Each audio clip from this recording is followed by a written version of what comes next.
Hey guys, I'm Rati and you are studying nursing with me. आज हम discuss कर रहे हैं हीमोडायलाइसिस को। इससे पहले हम पेरिटोनियल डायलाइसिस को डिस्कस कर चुके हैं गाइस। जैसा कि हम डायग्राम में देख पा रहे हैं कि यहाँ पर ये एक मशीन होती है जिसको कि डायलाइज़र कहा जाता है एंड इसी को काम में लिया जाता है हीमोडायलाइसिस के लिए। यहाँ पर सबसे पहले देखिए कि ये फ्रेश डायलासेट है।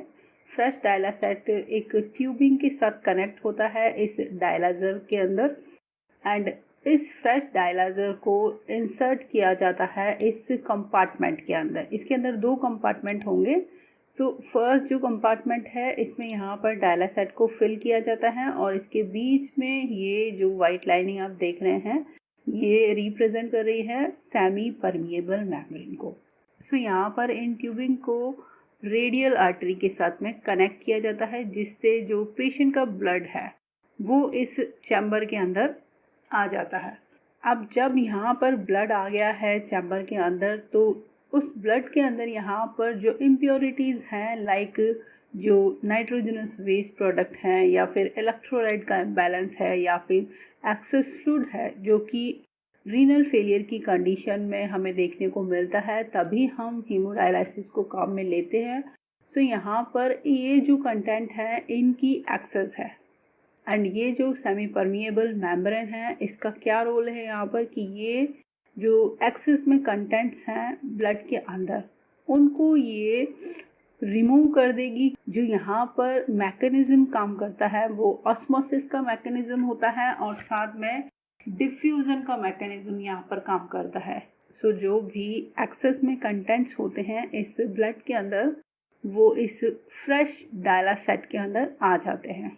इसके अंदर जो भी इम्प्योरिटीज़ थी वो अब क्लीन आउट हो चुकी है। ये जो ब्लड है वो प्योरीफाई है। यहाँ पर ये जो ट्यूबिंग्स हैं इनको कनेक्ट किया जाता है वेन्स के थ्रू।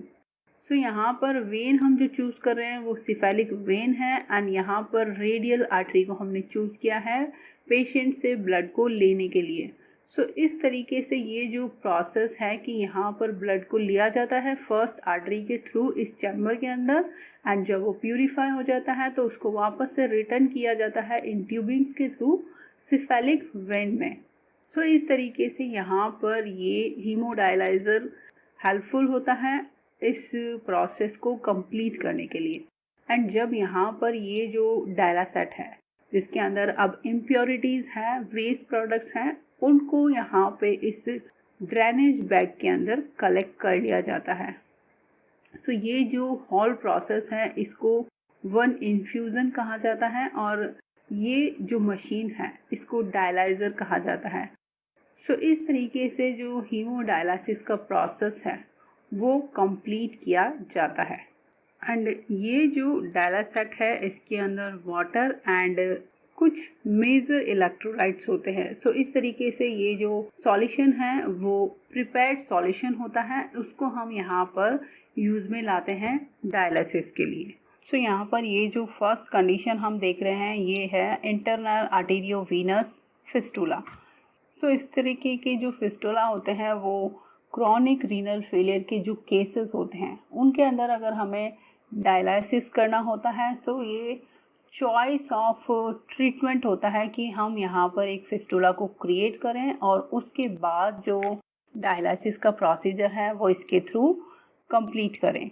ध्यान रखिए कि यहाँ पर ये क्रॉनिक रीनल फेलियर की जो कंडीशन है उसमें मोस्ट प्रेफर्ड टाइप है एंड इसको हमें सर्जिकली क्रिएट करना होता है जहाँ पर ये जो आर्टरीज हैं एंड वेन्स हैं इनको एनास्टमोस किया जाता है और ये जो एनास्टमोसिस है वो साइड बाय साइड किया हुआ है। यहाँ पर हम इसको और भी डिफरेंट वे में कर सकते हैं, चाहे तो एक लंबी आर्टरी को लेकर और एक वेन का एक एंड पॉइंट को भी कनेक्ट किया जा सकता है। ये एक इस तरीके से भी इसको एनास्टमोस किया जा सकता है या फिर एक लॉन्ग वेन को चूज़ करके उसके अंदर एक आर्टरी का जो एंड है उसको कनेक्ट किया जा सकता है या फिर आर्टरी और वेन को एंड टू एंड भी कनेक्ट किया जा सकता है इस तरीके के फिस्टुला को क्रिएट करने के लिए। सो यहाँ पर जो हम देख पा रहे हैं वो साइड टू साइड कनेक्शन है आर्टरी और वेन्स के अंदर, और इस तरीके से ये फिस्टुला क्रिएट किए जाते हैं। लेकिन फिस्टुला को मैच्योर होने के लिए यहाँ पर टाइम लगता है, 1 या 2 वीक्स लग सकता है। तो तब तक जब तक फिस्टुला यहाँ पर मैच्योर नहीं होता है, उस कंडीशन में हम यहाँ पर या तो सबक्लेवियन या फिर फीमोरल कैथेटर्स को यूज़ कर सकते हैं, या फिर एक एक्सटर्नल आर्टेरियोवीनस शंट के थ्रू जो हीमोडायलिसिस का प्रोसीजर है उसको काम में ले सकते हैं। और ये शॉर्ट टर्म के लिए होते हैं, तब तक जब तक कि एक फिस्टुला जो कि लॉन्ग रन में काम आएगा हमारे।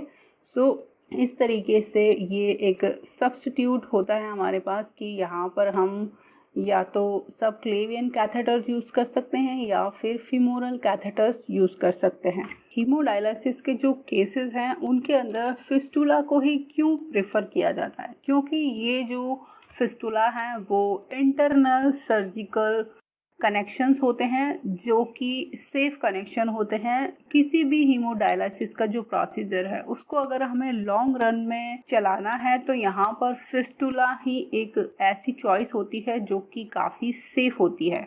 सो इसीलिए इसको प्रेफर किया जाता है हीमोडायलिसिस के केसेस के लिए। एंड दूसरा, ये इंटरनली होते हैं तो यहाँ पर जो इन्फेक्शन के चांसेस होते हैं वो बहुत ही कम होते हैं, इसीलिए भी ये प्रेफर चॉइस होते हैं हीमोडायलिसिस के लिए। एंड इनको लॉन्ग रन के लिए यूज़ किया जाता है, इसीलिए भी ये मोस्ट प्रेफरेबल चॉइस होते हैं।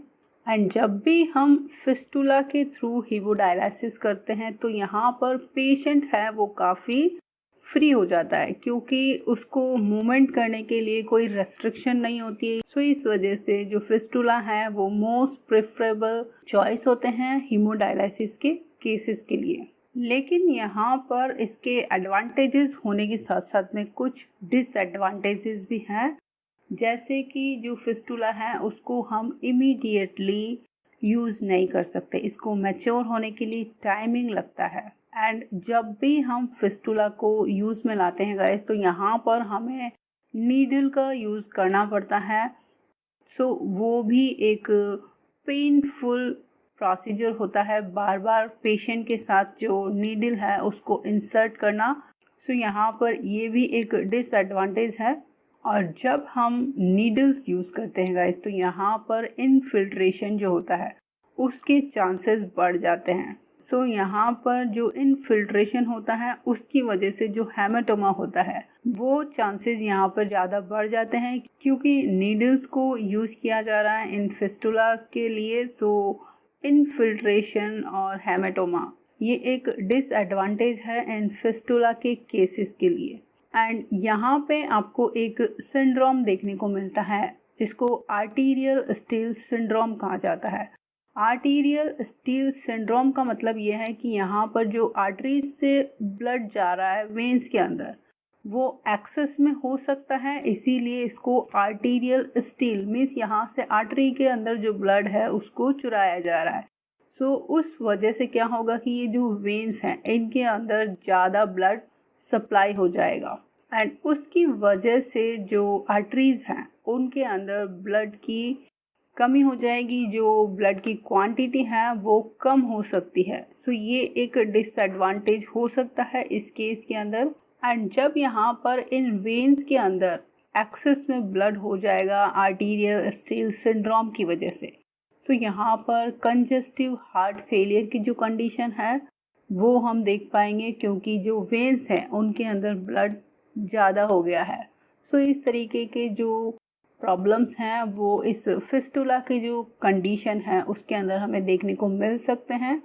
या फिर हमारे पास जो सेकंड ऑप्शन होता है कि यहाँ पर हम इंटरनल आर्टेरियोवीनस ग्राफ्ट को क्रिएट करें। सो ये जो ग्राफ्टिंग होती है वो क्रॉनिक जो केसेस होते हैं रीनल फेलियर के लिए उनके लिए काम में लिए जाते हैं, जहाँ पर जो पेशेंट है वहाँ उनकी जो ब्लड वेसल्स हैं वो प्रॉपर नहीं है फिस्टुला को क्रिएट करने के लिए, वो वीक हैं। इस वजह से यहाँ पर हमें ये ग्राफ्टिंग का जो प्रोसीजर है उसको काम में लेना पड़ता है। सो ये हमारे पास सेकंड चॉइस होती है उन केसेस में जहाँ पर ब्लड वेसल्स पूरी तरीके से नहीं होती हमारे पास। उस वक्त हम जो चॉइस यूज़ करेंगे वो है इंटरनल आर्टेरियोवीनस ग्राफ्ट। ये जो ग्राफ्टिंग है इसके अंदर हमें यहाँ पर ये जो ग्राफ्ट पोर्शन दिखाई दे रहा है, ये गोरेटेक्स एक मटेरियल होता है उससे क्रिएट किया जाता है, या फिर जो गाय होती है उनकी कैरोटिड आर्टरी को यूज़ में लिया जाता है इस तरीके के ग्राफ्ट को क्रिएट करने के लिए। सो यहाँ पर ये जो ग्राफ्ट हम क्रिएट करेंगे उसका एक एंड जो हम वेन यूज़ कर रहे हैं उसके साथ कनेक्ट कर देते हैं एनास्टमोस करके सर्जिकली, और जो दूसरा एंड है वो हम आर्टरी के साथ में कनेक्ट कर देते हैं। सो इस तरीके से ये जो ग्राफ्ट है उसको रेडी किया जाता है। लेकिन ये ग्राफ्टिंग होने के बाद इसको हील होने के लिए 2 वीक का टाइम लगता है, तो हमें तब तक उसके लिए इंतज़ार करना पड़ता है। एंड आफ्टर 2 वीक्स हम इसको हीमोडायलिसिस के लिए यूज़ में ला सकते हैं। बट इस तरीके के जो ग्राफ्ट होते हैं उनके अंदर हमें कुछ कॉम्प्लिकेशंस देखने को मिल सकते हैं। यहाँ पर हमें क्लॉटिंग का कॉम्प्लिकेशन देखने को मिल सकता है, या फिर इन्फेक्शन डेवलप हो सकता है इस तरीके की ग्राफ्टिंग के अंदर। एंड इस तरीके की जो ग्राफ्टिंग होती है उसके अंदर भी हमें कुछ एडवांटेजेस देखने को मिलेंगे। सो फर्स्ट हम यहाँ देख सकते हैं कि ये इंटरनल ग्राफ्टिंग हमने की है, तो यहाँ पर क्लॉटिंग एंड ब्लीडिंग का जो रिस्क है वो लो होगा, और ये जो ग्राफ्टिंग है इसको हम काफ़ी लंबे टाइम तक यूज़ कर सकते हैं। एंड यहाँ पर ये इंटरनल ग्राफ्टिंग हमने की है, सो अगेन यहाँ पर जो इन्फेक्शन के चांसेस हैं वो काफ़ी कम हो जाते हैं। और जब इस तरीके की ग्राफ्टिंग के अंदर हीलिंग हो जाती है गाइस, तो यहाँ पर हमें जो ड्रेसिंग करनी होती है वो जो रिक्वायरमेंट होती है वो यहाँ पर कम हो जाती है, एंड पेशेंट इजीली मूव कर सकता है इस तरीके की ग्राफ्टिंग के साथ में। सो ये कुछ एडवांटेज होते हैं जब हम इंटरनल आर्टेरियोवीनस ग्राफ्ट करते हैं। कुछ एडवांटेजेस होने के साथ साथ में अगेन यहाँ पे हमें कुछ डिसएडवांटेजेस देखने को मिलेंगे, वो सेम होंगे जिस तरह हमने फिस्टुला क्रिएट किया था वहाँ भी हमने कुछ डिसएडवांटेजेस नोटिस किए थे, तो सेम डिसएडवांटेजेस हमें यहाँ देखने को मिलते हैं गाइस। क्योंकि यहाँ पर हम जब इस तरीके की ग्राफ्टिंग कर देते हैं तो जब हम डायलिसिस करेंगे इस तरीके के केसेस में तो हमें यहाँ पर नीडल को इंसर्ट करना होता है, और जब हम नीडल को इंसर्ट करते हैं तो यहाँ पर इनफिल्ट्रेशन के चांसेस और हेमेटोमा के जो चांसेस होते हैं वो बढ़ जाते हैं। और जब भी हम ग्राफ्टिंग करते हैं तो हम उसे तुरंत काम में नहीं ले सकते हैं, इसके लिए हमें 2 वीक का जो टाइम है उसके लिए वेट करना पड़ता है। अगेन यहाँ पे हमें आर्टीरियल स्टील सिंड्रोम देखने को मिलता है, और कंजेस्टिव हार्ट फेलियर की जो कंडीशन है वो भी यहाँ पर डेवलप हो सकती है just because of arterial steel syndrome. And जब हम इस तरीके के जो ग्राफ्ट है या फिस्टुला को क्रिएट करते हैं तो यहाँ पे हमें कुछ इंटरवेंशन करने की ज़रूरत होती है। लाइक यहाँ पर जो भी एक्सट्रीमिटीज़ यूज़ किए जा रहे हैं इनको क्रिएट करने के लिए, तो सबसे पहले तो हमें अवॉइड करना होगा कि उस एक्सट्रीमिटीज़ के थ्रू हम कोई ब्लड प्रेशर को चेक नहीं कर सकते हैं, या फिर कोई ब्लड हमें ड्रॉ करना है इन एक्सट्रीमिटीज़ के थ्रू, या फिर इंजेक्शंस लगाने हैं, या फिर कोई आईवी लाइन को हमें मेंटेन करना है। तो इस तरीके की जो एक्सट्रीमिटीज़ हैं उनको हम अवॉइड करेंगे इन सभी प्रोसीजर के लिए। एंड यहाँ पर जो सेकंड इंटरवेंशन हमें करना होगा कि जब भी हम इस तरह के फिस्टुला और ग्राफ्ट को क्रिएट करते हैं तो हमें पेशेंट को गाइड करना होता है कि कुछ एक्सरसाइजेस होती हैं जिनकी वजह से जो ग्राफ्ट है या फिर फिस्टुला है वो जल्दी मैच्योर हो जाते हैं। तो यहाँ पे बॉल को स्क्वीज करने की जो एक्सरसाइज होती है वो काफ़ी हेल्पफुल होती है इनके मैच्योरेशन के लिए। सो इस तरीके से हमें पेशेंट को एडवाइस करना है कि पेशेंट ये एक्सरसाइज को फॉलो करें ताकि जो ग्राफ्ट हैं वो जल्दी से मैच्योर हो जाएं और हम उनको काम में ले सकें। या फिर जो फिस्टुला एंड ग्राफ्ट की जो साइट्स होती हैं उन पे हमें ऑस्कल्ट करना होता है, चेक करना होता है कि कहीं यहाँ से कोई अबनॉर्मल साउंड तो हमें सुनाई नहीं दे रही है, क्योंकि इस तरीके की जो साउंड है वो अगर सिस्टमिक सर्कुलेशन है उसके अंदर चेंजेस होता है तभी हमें इन साइट्स के ऊपर ये जो साउंड है, अबनॉर्मल साउंड है, वो सुनाई दे सकती है इस तरीके के केसेस के अंदर। या फिर ये जो साइट्स हैं इनके ऊपर अगर स्वेलिंग आ गई है तो मीन्स ये इंडिकेशन है कि यहाँ पर इस्चीमिया डेवलप हो गया है। सो इस तरीके से भी मॉनिटरिंग हमें करनी होगी जब भी हम कोई फिस्टुला क्रिएट कर रहे हैं या फिर ग्राफ्ट क्रिएट किया हुआ है, तो उस साइट को हमें मॉनिटर करना होगा एंड इन साइट्स को चेक करना होगा टेम्परेचर के लिए और कैपिलरी रीफिलिंग किस तरीके से हो रही है, वो भी हमें यहाँ पर असेस करना होता है जब भी हम ग्राफ्टिंग करते हैं या फिर कोई फिस्टुला क्रिएट करते हैं तब। एंड यहाँ पे हमें जो इन्फेक्शंस के साइंस हैं उनको भी नोटिस करना होगा इन साइट्स के ऊपर कि कहीं कोई इन्फेक्शन तो डेवलप नहीं हो गया है, या फिर CHF के जो साइन होते हैं, कंजस्टिव हार्ट फेलियर के साइन पेशेंट के अंदर तो डेवलप नहीं हो गए हैं।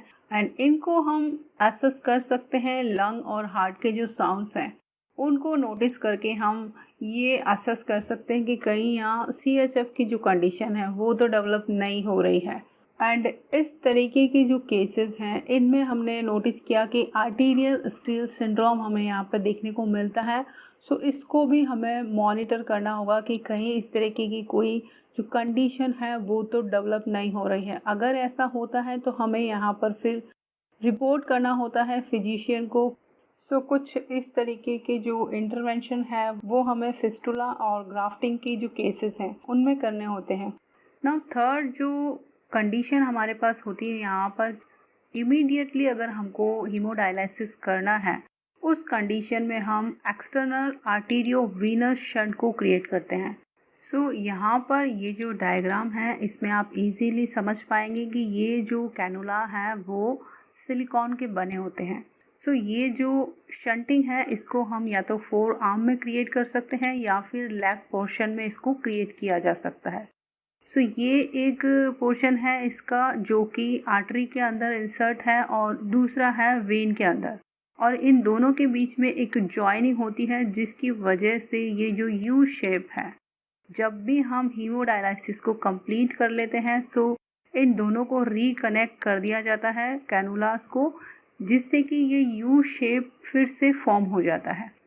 सो यहाँ पर जब भी हम हीमोडायलिसिस करते हैं सो जो आर्टरी से कनेक्टेड कैनुला है उसको हम जो ब्लड डायलाइजर के मेम्ब्रेन कंपार्टमेंट में जाना है उससे कनेक्ट करते हैं, और जब यहाँ पर ये जो ब्लड का प्यूरिफिकेशन होना है वो कंप्लीट हो जाता है तो हम यहाँ पर जो कैनुला आर्टरी से कनेक्ट है उसको क्लैम्प कर देते हैं, और जितना जो कंपार्टमेंट के अंदर ब्लड प्यूरिफाई हो चुका है कंप्लीटली और वो रिटर्न होकर फिर इस वेन के थ्रू पेशेंट के पास पहुंच रहा है, जब तक ये प्रोसेस कंप्लीट होता है तब तक ये जो कैनुला है वो ओपन रहता है, और जैसे ही प्रोसेस कंप्लीट हो जाता है तो हम वेन का जो कैनुला है उसको भी क्लैम्प कर देते हैं और फिर से इन दोनों कैनुलास को रीजॉइन कर देते हैं ये यू शेप फॉर्म होने के लिए।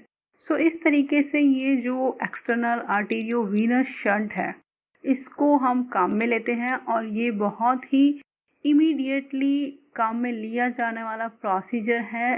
सो इस केस में भी हमें कुछ एडवांटेज देखने को मिलेंगे कि यहाँ पर हमें जो इमीडिएट यूज़ है वो हम कर सकते हैं। इस तरीके के केसेस में अगर हम एक्सटर्नल आर्टेरियोवीनस शंट को काम में ले रहे हैं तो इसको हम इमीडिएटली काम में ला सकते हैं हीमोडायलिसिस के लिए। एंड यहाँ पर हमें वेन को पंक्चर नहीं करना पड़ रहा है बार बार, इस कैनुला को इंसर्ट करने के बाद हमको वेन को पंक्चर नहीं करना पड़ेगा। सो ये कुछ एडवांटेज हैं इसके, लेकिन साथ में हमें यहाँ पर कुछ डिसएडवांटेज भी देखने को मिल सकते हैं। लाइक ये जो कैनुला है वो डिस्कनेक्ट हो सकते हैं अपनी जगह से, या फिर यहाँ पर हेमरेज का जो रिस्क है या फिर इन्फेक्शन हो सकता है, और क्लॉटिंग जैसे रिस्क फैक्टर हैं वो हमें देखने को मिल सकते हैं। एंड स्किन का इरोजन काफ़ी देखने को मिलता है जब भी हम इस तरीके के शंट को क्रिएट करते हैं, तो स्किन यहाँ से ब्रेक डाउन होने के जो चांसेस हैं कैथेटर एरिया के, वो यहाँ पर ज़्यादा देखने को मिल सकते हैं। एंड शंटिंग के जो केसेस होते हैं, यहाँ भी हमें कुछ इंटरवेंशन करने होते हैं। लाइक ये जो शंट है, इसको हमें वेट होने से बचाना होगा।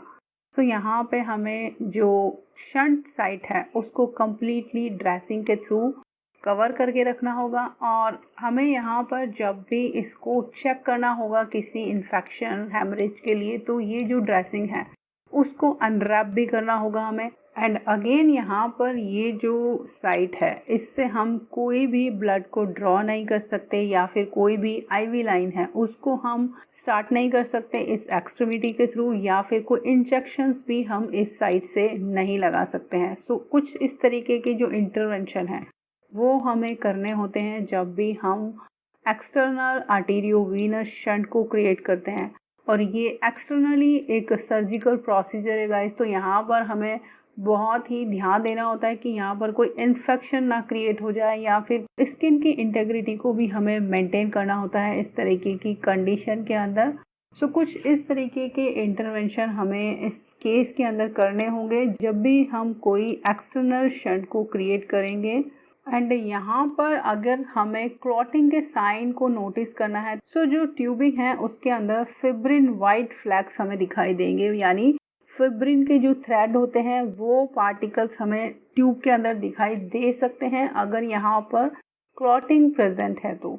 या फिर जो अबनॉर्मल साउंड है वो यहाँ पर एब्सेंस हो सकती है, क्योंकि जो हमें प्रीवियसली सुनाई दे रही थी वो यहाँ पर एब्सेंस हो सकती है। एंड जो एक्सट्रीमिटीज़ हैं उनके अंदर हमें कूलनेस दिखाई दे सकती है अगर यहाँ पर क्लॉटिंग हो रही है तो। या फिर पेशेंट हमें टिंगलिंग सेंसेशन की कंप्लेन कर सकते हैं। सो इस तरीके से जो क्लॉटिंग के साइन हैं हम उन्हें मॉनिटर कर सकते हैं, नोटिस कर सकते हैं को। या फिर हीमोडायलिसिस को करने के लिए हमारे पास जो नेक्स्ट ऑप्शन अवेलेबल है वो है सबक्लेवियन वेन या फिर फीमोरल वेन कैथेटराइजेशन। यहाँ पर जो ये डायग्राम आप देख रहे हैं, इसके अंदर हम यहाँ पर ये सबक्लेवियन वेन के थ्रू कैथेटर को इंसर्ट करते हैं जो कि सुपीरियर वेना केवा से कनेक्ट होता है। सो यहाँ से हम ब्लड को असेस करते हैं हीमोडायलिसिस के लिए। इसमें 2 ओपनिंग्स होती हैं, जिससे एक ओपनिंग से यहाँ से ब्लड को रिसीव किया जाता है बॉडी के थ्रू। एंड फिर ये जो ब्लड है इसको डायलाइजर में प्यूरिफाई करके इसको अगेन जो नेक्स्ट कैनुला है उससे कनेक्ट कर दिया जाता है, जिससे जो प्यूरिफाइड ब्लड है उसको हम फिर से इस कैनुला के थ्रू बॉडी के अंदर इंसर्ट कर सकें। सो इस तरीके से जो सबक्लेवियन वेन कैथेटर होते हैं उनको हम हीमोडायलिसिस के लिए यूज़ में लाते हैं। लेकिन हमें यहाँ पर ये ध्यान रखना होगा कि जब भी हम सबक्लेवियन वेन या फिर फीमोरल वेन को यूज़ कर रहे हैं तो यहाँ पर ये एक शॉर्ट टर्म और टेम्परेरी जो पीरियड होता है उसके लिए ही यूज़ में ला सकते हैं, और अक्यूट रीनल फेलियर की जो कंडीशन है। सो यहाँ पर ये इम्पॉर्टेंट बात है, इसको आपको नोट डाउन कर लेना चाहिए, क्योंकि जो शॉर्ट टर्म पीरियड होते हैं या फिर टेम्परेरी बेसिस होते हैं हीमोडायलिसिस के जो प्रोसीजर हैं उनको करने के लिए हम तब ही इन मेथड को यूज़ करते हैं। या फिर फिस्टुला और ग्राफ्ट जो कि मैच्योर नहीं है, तो उस कंडीशन में भी हम जो टेम्परेरी मेथड है उसके लिए सबक्लेवियन और फीमोरल कैथेटर को यूज़ कर सकते हैं। या फिर अगर फिस्टुला और ग्राफ्ट को हमने क्रिएट कर लिया है लेकिन इन्फेक्शन या फिर क्लोटिंग की वजह से ये फिस्टुला और ग्राफ्ट फेल हो गए हैं, तो उस कंडीशन में भी हम यहाँ पर फिर से सबक्लेवियन वेन और फीमोरल वेन को यूज़ कर सकते हैं हीमोडायलिसिस के लिए। एंड अगेन जब भी हम यहाँ पर इस तरीके के कैथेटर्स को यूज़ करते हैं तो हमें जो इंसर्जन साइट है उसको हेमाटोमा के लिए चेक करना होगा, या फिर कोई ब्लीडिंग के साइन एंड कैथेटर अपनी पोजीशन से डिस्प्लेस तो नहीं हो गया है, या फिर कोई इन्फेक्शन के साइन तो इस साइट पर प्रेजेंट नहीं है, ये हमें यहाँ पर चेक करना होगा। एंड इन कैथेटर्स को जब भी हम यूज़ करेंगे तो सिर्फ और सिर्फ हमें इसको हीमोडायलिसिस के लिए ही यूज़ करना है। किसी और अदर प्रोसीजर के लिए हम इन्हें यूज़ नहीं कर सकते हैं। एंड ये जो कैथेटर है इनके अंदर हेपारिन को फिल किया जाता है ताकि जो पेटेंसी है वो बनी रहे डायलिसिस ट्रीटमेंट के दौरान, और इनको फिर से कैप कर दिया जाता है। लेकिन जब भी हम डायलिसिस ट्रीटमेंट करते हैं तो इनको अनकैप किया जाता है, और अगर हम यहाँ पर डायलिसिस नहीं कर रहे हैं तो ये जो कैथेटर्स हैं इनको हमें कैप पे ही रखना है। मीन्स इनको जो इनकी कैप होती है उससे इनको कवर करके रखना है ताकि कोई इन्फेक्शन ना हो सके। एंड ये जो कैथेटर होते हैं इनको हम 6 वीक तक के लिए काम में ला सकते हैं अगर कोई कॉम्प्लिकेशन यहाँ पे अराइज नहीं होती है तो। एंड जो फीमोरल वेन कैथेटर होते हैं उनको हम कुछ इस तरीके से इंसर्ट करते हैं, जैसे कि आप इस डायग्राम में देख पा रहे होंगे कि यहाँ पर ये फीमोरल वेन है और इसके थ्रू हम यहाँ पर जो कैथेटर है उसको इंसर्ट करते हैं। एंड जब भी हम यहाँ पर फीमोरल कैथेटर को यूज़ में लाते हैं गाइस, तो हमें जो पेशेंट की पोजीशनिंग है उसका खास ख्याल रखना होता है यहाँ पर कि जो 45 डिग्री है उससे ज़्यादा एंगल नहीं होना चाहिए पेशेंट की सिटिंग पोजीशन का, क्योंकि इस वजह से जो कैथेटर हमने इंसर्ट किया है वो मुड़ सकता है यहाँ पर और वो ऑक्लूड हो सकता है। सो यहाँ पर आपको ध्यान देना है कि जो डिग्री है 45 डिग्री उससे ज़्यादा नहीं होनी चाहिए पेशेंट की सिटिंग पोजीशन। और अगेन हम यहाँ पर जो भी एक्सट्रीमिटी को यूज़ कर रहे हैं उसका टेम्परेचर, सर्कुलेशन एंड पल्सेस उसके द्वारा हमें यहाँ पर असेस करनी होगी। एंड यहाँ पे हमें पेशेंट को मेटिकुलस पेरिनियल केयर प्रोवाइड करनी होगी, क्योंकि ये जो ग्रोइन एरिया होता है इसे क्लीन साइट नहीं माना जाता है, तो यहाँ पे हमें ज़्यादा केयर देने की ज़रूरत पड़ती है। तो इस कंडीशन में हमें पेशेंट को मेटिकुलस जो केयर होती है उसको प्रोवाइड करना होता है। जब भी हम फीमोरल कैथेटर के थ्रू हीमोडायलिसिस कर रहे हैं गाइज यहाँ पर, तो हमें इन बातों का ध्यान रखना आवश्यक होता है। जब भी हम कोई प्रोसीजर करते हैं तो हमें कुछ इंटरवेंशन प्रोसीजर से पहले करने होते हैं और कुछ इंटरवेंशन ऐसे होते हैं जो कि हमें ड्यूरिंग प्रोसीजर करने होते हैं, या फिर कभी कभी कुछ इंटरवेंशन हमें प्रोसीजर के बाद में भी करने होते हैं। यहाँ पर हमें जो प्रोसीजर से पहले इंटरवेंशन करने होंगे उनके अंदर इंक्लूड है कि यहाँ पे हमें सबसे पहले पेशेंट का वेट चेक करना होगा, क्योंकि आपको पता है कि जो क्रॉनिक रीनल फेलियर के पेशेंट्स होते हैं उनके अंदर फ्लूइड ओवरलोड की जो कंडीशन है वो हमें देखने को मिलती है, एंड इसी प्रॉब्लम को हमें यहाँ पर दूर करना होता है।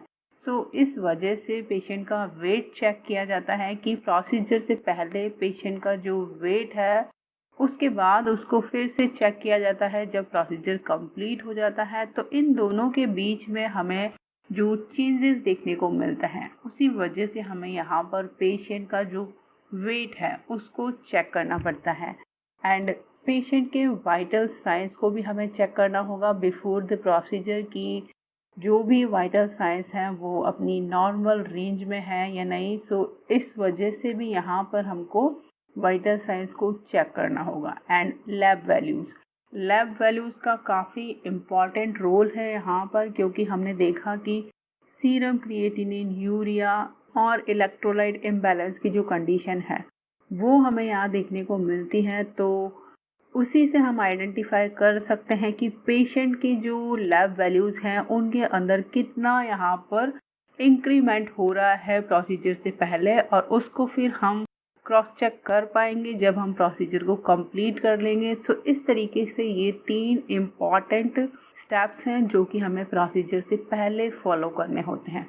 एंड यहाँ पर अगर कुछ मेडिसिन पेशेंट ले रहा है लाइक एंटी हाइपरटेंसिव मेडिसिन हैं जो कि पेशेंट ले रहा है, तो उन मेडिसिन को हमें होल्ड पे रखना होगा, क्योंकि ये जो मेडिसिन हैं अगर हम इनको यूज़ करते हैं तो यहाँ पर पेशेंट के अंदर हाइपोटेंशन की जो कंडीशन है वो डेवलप हो सकती है।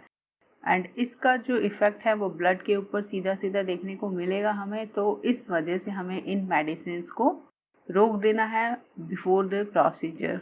एंड कुछ मेडिसिन ऐसी होती हैं जो कि वाटर सॉल्युबल होती हैं। तो जब हम इस तरह की मेडिसिन को यूज़ करते हैं जो कि वाटर सॉल्युबल है, या फिर कुछ एंटीबायोटिक्स हैं और डिजॉक्सिन इसमें स्पेशली एक इम्पॉर्टेंट ड्रग है, तो ये मेडिसिन ऐसी हैं जो कि वाटर के थ्रू बाहर निकल जाती हैं। तो इनका जो इफ़ेक्ट है वो हमें देखने को नहीं मिलेगा अगर हम इसको हीमोडायलिसिस के साथ में यूज़ कर रहे हैं। तो यहाँ पर भी हमें ये जो मेडिसिन हैं इनको होल्ड करना पड़ेगा। एंड यहाँ पे हमें पेशेंट का जो टेम्परेचर है उसको भी नोट डाउन करना पड़ेगा, क्योंकि जब हम डायलासाइड को इंट्रोड्यूस करते हैं तो यहाँ पर जो टेम्परेचर है पेशेंट का वो माइल्डली एलिवेट हम देख सकते हैं। लेकिन अगर इससे ज़्यादा टेम्परेचर एलिवेट हो रहा है पेशेंट का, तो इट मीन्स यहाँ पर ये सेप्सिस को इंडिकेट करता है। तो उस कंडीशन में हमें फिर फिजिशियन को नोटिफाई करना होगा इस कंडीशन को। सो टेम्परेचर को भी हमें बहुत क्लोजली मॉनिटर करना होगा। एंड साथ में फ्लूइड को हमें यहाँ पर मॉनिटर करना होगा कि कहीं फ्लूइड का ओवरलोड तो नहीं है, या फिर जो हीमोडायलिसिस हम कर रहे हैं उसकी वजह से फ्लूइड डेफिशिट तो नहीं हो रहा है, क्योंकि जो बॉडी से एक्सेस में फ्लूइड है वो यहाँ से रिमूव किया जाएगा इस प्रोसेस के थ्रू। तो पेशेंट के अंदर फ्लूइड डेफिशिट की जो कंडीशन है वो डेवलप हो सकती है। तो हमें यहाँ पर fluid overload and fluid deficit in दोनों ही कंडीशन को मॉनिटर करना होता है। यहाँ पे हमें ब्लीडिंग के जो साइन हैं उनको भी मॉनिटर करना होगा, क्योंकि यहाँ पर हमने हेपारिन को यूज़ किया है ताकि जो पेटेंसी है वेन्स की और जो ट्यूबिंग हम यूज़ कर रहे हैं उनके अंदर कोई क्लॉटिंग फॉर्म ना हो। सो इस वजह से यहाँ पर हमें ब्लीडिंग के साइन हैं वो भी देखने को मिल सकते हैं। तो इसको हमें बहुत ही क्लोजली मॉनिटर करना होगा। एंड यहाँ पे हमें पेशेंट को हाइपोवॉलीमिया एंड उसकी वजह से जो शॉक की कंडीशन है वो डेवलप हो सकती है, क्योंकि यहाँ पर पेशेंट की बॉडी से जो ब्लड है वो बाहर निकल रहा है और साथ में फ्लूइड भी बाहर निकाला जा रहा है। सो इस वजह से शॉक की कंडीशन डेवलप हो सकती है। सो हमें इसको भी मॉनिटर करना होगा कि कहीं पेशेंट के अंदर शॉक के जो सिम्टम्स हैं वो तो डेवलप नहीं हो रहे हैं। एंड यहाँ पे हमें पेशेंट का जो न्यूट्रिशन है उसका खास ख्याल रखना होगा। सो न्यूट्रिशन को मेंटेन रखने के लिए पेशेंट प्रोसीजर से पहले और प्रोसीजर के दौरान कुछ भी हेल्दी न्यूट्रिशन को ले सकते हैं, इसमें कोई रोक टोक नहीं होती है। सो पेशेंट का जो न्यूट्रिशन है उसको भी मेंटेन रखना होता है हमें यहाँ पर। सो कुछ इस तरीके के जो इंटरवेंशन होंगे वो हमें प्रोसीजर से पहले और प्रोसीजर के बाद में करने होते हैं। हीमोडायलिसिस के जो केसेस होते हैं उनमें हमें किस तरीके के कॉम्प्लिकेशंस देखने को मिल सकते हैं। एंड कॉम्प्लिकेशंस जो होते हैं वो काफ़ी इम्पॉर्टेंट पार्ट होते हैं किसी भी डिजीज़ का या किसी भी प्रोसीजर का। ये एग्ज़ाम में पूछे जाते हैं, तो आपको यहाँ पर ध्यान देने की ज़रूरत होती है। सो यहाँ पर हीमोडायलिसिस का जो प्रोसीजर है उसके अंदर सबसे इम्पॉर्टेंट जो कॉम्प्लिकेशन हमें देखने को मिलता है वो है डिसइक्विलिब्रियम सिंड्रोम, क्योंकि यहाँ पर ये रैपिड चेंज हो रहा है एक्स्ट्रा सेलुलर फ्लूइड की जो कंपोजिशन है उसके अंदर। सो इस वजह से यहाँ पर ये डिसइक्विलिब्रियम सिंड्रोम हमें देखने को मिलता है। एंड हीमोडायलिसिस के जो केसेस होते हैं उनमें इनिशियल जो फेजेस होती हैं जब हम स्टार्टिंग करते हैं किसी भी कैंडिडेट की हीमोडायलिसिस के लिए, तो वहाँ पर हमें ये चीज़ देखने को मिलती है। तो उस कंडीशन में हमें कुछ साइन देखने को मिलेंगे।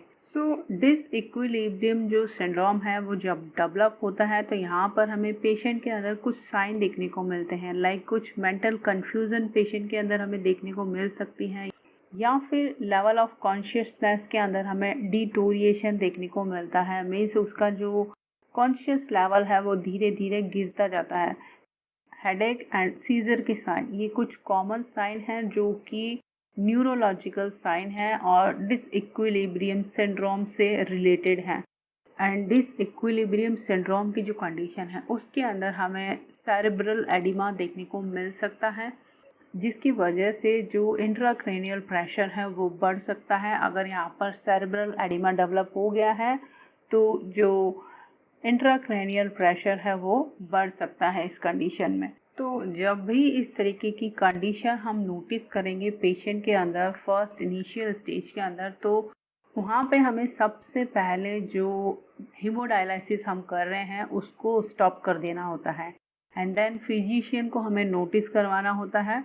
एंड यहाँ पर इस कंडीशन में हम जो ऑस्मोटिक डायूरेटिक्स होते हैं लाइक मैनिटोल, जो कि जो फ्लूइड एक्सेस में हो गया है ब्रेन के अंदर, उसको रिलीव करने के लिए काफ़ी हेल्पफुल होता है, उसको यूज़ किया जा सकता है। या फिर हाइपरटोनिक सॉल्यूशंस को हम यूज़ कर सकते हैं। एंड जब पेशेंट की कंडीशन स्टेबलाइज हो जाती है, जब हम इंटरवेंशन कर रहे हैं उसके बाद जो पेशेंट की कंडीशन है वो स्टेबलाइज हो जाएगी, तो यहाँ पे जब हम फिर अगर हीमोडायलिसिस को करते हैं गाइस, तो यहाँ पर शॉर्ट पीरियड के लिए करेंगे और जो फ्लो रेट है वो कम होगी इस कंडीशन के अंदर। अगर डिसइक्विलिब्रियम सिंड्रोम है तो यहाँ पर जो फ्लो रेट है उसको हम कम कर देंगे और जो ड्यूरेशन है डायलिसिस का उसको भी हम कम कर देंगे। तो इस तरीके से ये जो डिसइक्विलिब्रियम सिंड्रोम है इसको हम मैनेज करेंगे। नेक्स्ट जो कॉम्प्लिकेशन है वो डायलिसिस एन्सेफेलोपैथी हो सकती है। ये जो डायलिसिस एन्सेफेलोपैथी है इसके अंदर जो एल्यूमिनियम है उसका एक्सेस हमें देखने को मिलेगा। तो ये जो एल्यूमिनियम है या तो डायलासाइट के अंदर है, इस वजह से ये एन्सेफेलोपैथी हो रही है, या फिर पेशेंट कुछ एल्यूमिनियम कंटेनिंग एंटासिड को इंजेस्ट कर रहा था, इस वजह से यहाँ पर डायलिसिस एन्सेफेलोपैथी के केसेस देखने को मिल सकते हैं। जब भी इस तरीके की कंडीशन पेशेंट के अंदर डेवलप होगी तो हमें कुछ साइंस देखने को मिलेंगे, लाइक पेशेंट के अंदर डिमेंशिया हो सकता है या फिर बोन पेन की साइन भी देखने को मिल सकते हैं एंड मसल्स के अंदर इनकोऑर्डिनेशन देखने को मिल सकता है और सीजर्स हमें देखने को मिल सकते हैं। यहाँ पर हमें पेशेंट को मॉनिटर करना है इन साइंस के लिए, और अगर ये साइन डेवलप हो रहे हैं तो फिर फिजिशियन को हमें इन्फॉर्म करना है एंड यहाँ पर जो एल्यूमिनियम एक्सेस में हो रहा है उसको हमें रिलीव करना होगा फ्लूइड के थ्रू। इसके लिए हम यहाँ पर एल्यूमिनियम चीलेटिंग एजेंट्स जो होते हैं, जो कि एल्यूमिनियम को बॉडी से बाहर निकाल देंगे, इनका हम यहाँ पर यूज़ कर सकते हैं। अगर ये प्रिस्क्राइब किया हुआ है तो इनको हम यूज़ करके ये जो कंडीशन है उसको रिकवर कर सकते हैं। या फिर यहाँ पर जो कॉम्प्लिकेशन हम नोटिस करेंगे वो एयर एम्बुलस हो सकता है, क्योंकि यहाँ पर हमने जो कैनुलेशन किया है वो सबक्लेवियन वेन के थ्रू भी कर सकते हैं या फिर फीमोरल वेन के थ्रू। यहाँ पर इस वजह से ये जो एयर है वो एंटर हो सकती है पेशेंट के सर्कुलेशन के अंदर। ये भी एक रीज़न हो सकता है यहाँ पर, इसकी वजह से कार्डियोपल्मोनरी जो कॉम्प्लिकेशन है वो अराइज हो सकती हैं। एंड साथ ही साथ यहाँ पर हमें इलेक्ट्रोलाइट के अंदर चेंजेस देखने को मिलेगा। उसकी वजह से डिसअरिथमियाज के जो केसेस हैं वो देखने को मिल सकते हैं यहाँ पर। एंड हीमोडायलिसिस के जो केसेस हैं उनके अंदर जो फ्लूइड है उसको बॉडी से बाहर निकाला जा रहा है, तो इस कंडीशन में जो हाइपोटेंशन है वो क्रिएट हो सकता है, या फिर सेप्सिस की जो कंडीशन है वो देखने को मिल सकती है, क्योंकि यहाँ पर हम इंटरनल जो ग्राफ्ट है उसको यूज़ कर रहे हैं। ये एक रीज़न हो सकता है कि जो कंटामिनेशन है वो ब्लड के अंदर हो सकता है। एंड हेमरेज की कंडीशन भी देखने को मिल सकती है। ये जो हेमरेज की कंडीशन है वो इस वजह से डेवलप हो सकती है क्योंकि यहाँ पर हम हेपेरिन का यूज़ कर रहे हैं, और हेपेरिन के यूज़ की वजह से जो क्लॉटिंग का फैक्टर होता है उसके अंदर हमें चेंजेस देखने को मिलते हैं।